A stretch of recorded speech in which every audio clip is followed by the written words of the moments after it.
Assalamu alaikum, déjà bonjour à tous.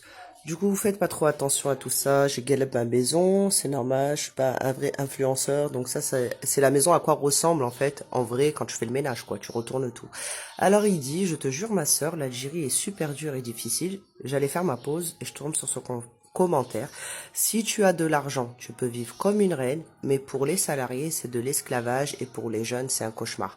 En gros, il invite la personne à surtout pas venir en Algérie, que voilà, si t'es jeune, c'est un cauchemar, mais si t'es vieux, ça va, t'es bien si t'as de l'argent.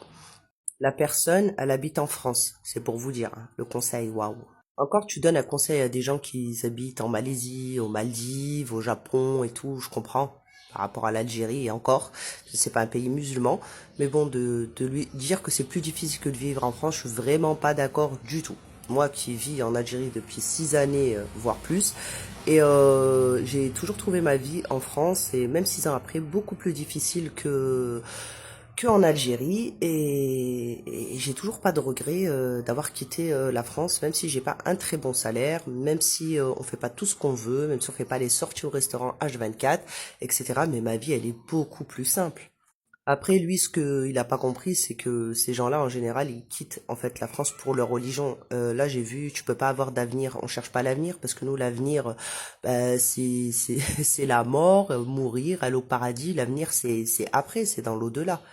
Il n'y a pas l'avenir, c'est d'apprendre de ton Coran, la Sunna, etc. C'est pas de coffrer de l'argent, d'avoir une super villa, etc. À moins qu'Allah t'ait donné les moyens, à moins que tu peux le faire. Bien sûr, n'hésitez pas, faites une très belle maison, etc. Mais n'allez surtout pas vous sacrifier ou sacrifier votre religion et votre dîne pour aller habiter dans un pays de Kofar pour avoir une super villa. Parce qu'il y en a beaucoup qui le regrettent et sinon, des fois, c'est même les enfants, ça devient des vagabonds. Donc voilà pour son commentaire. Mohamed, je te conseille de laisser ce commentaire mais à des gens qui vivent vraiment dans un pays hardcore et pas l'Algérie.